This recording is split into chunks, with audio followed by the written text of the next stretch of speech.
Assalamu alaikum. Welcome to Millennium TV News. This is Isha Jahan with the top stories.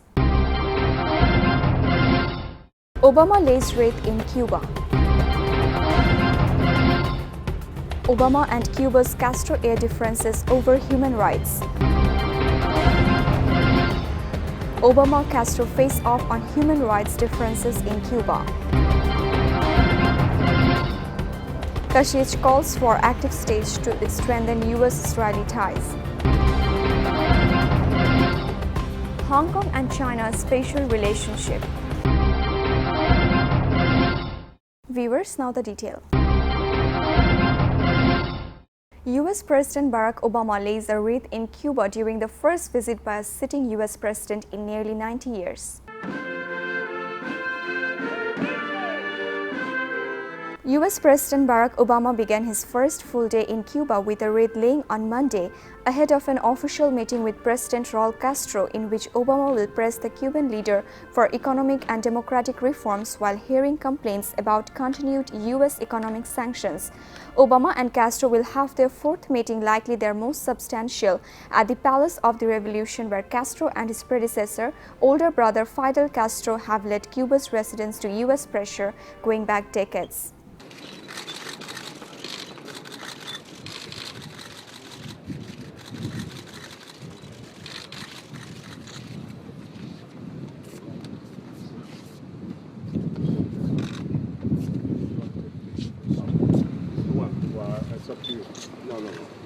US President Barack Obama pushed Cuba to improve its records on democracy and human rights during his historic visit to the island nation, with President Raul Castro decrying US double standards.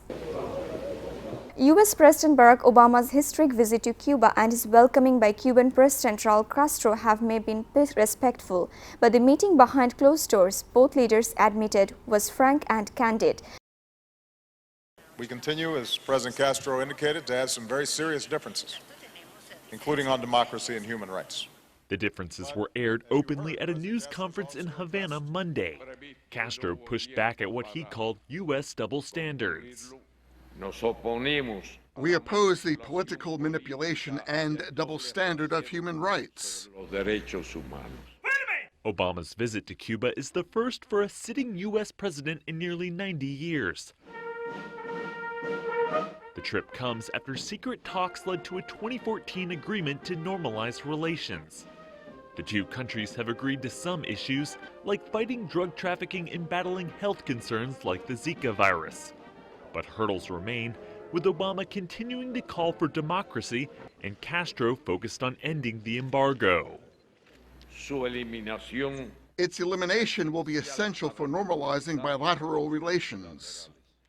Obama will continue his trip on Tuesday, delivering a speech live on Cuban television and attending a baseball game between Cuba's national team and the Tampa Bay Rays.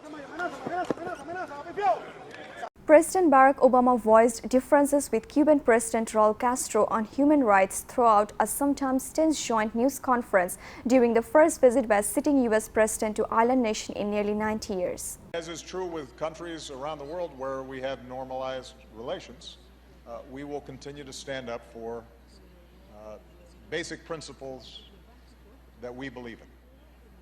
President Castro, I think, has pointed out that in his view, making sure that everybody's getting a decent education or health care, has basic security in old age, that those things are human rights as well. I personally would not disagree with that. But it doesn't detract from some of these other concerns. And the goal of the human rights dialogue is not for the United States to dictate to Cuba how they should govern themselves, but to make sure that we are having a frank and candid conversation around this issue,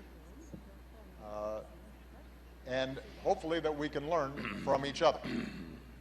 It does not mean that it has to be the only issue we talk about. I actually welcome President Castro commenting on some of the areas where he feels that we're falling short. Republican presidential candidate John Kasich called for active steps to strengthen ties between the U.S. and Israel, including suspending U.S. participation in Iran deal. Ladies and gentlemen, please welcome Republican presidential candidate John Kasich. Thank you. Look, I want it to be clear to all of you that I remain unwavering in my support for the Jewish state and the unique partnership between the United States and Israel. And I applaud our continuing legacy of support for the Jewish state and the struggles, inventiveness, and vitality of the Jewish people. This legacy is one that I will not only honor in my administration, but will take active steps to strengthen and expand. And I want you all to know that I have called for the suspension of the U.S.'s participation in the Iran nuclear deal in reaction to Iran's recent ballistic missile tests. I condemn all attempts to isolate, pressure, and delegitimize the State of Israel, and I will support Congress's efforts to allow this activity both here and in the EU. Local policies mixed with economic rise of China has been driving Hong Kong's rising political tensions.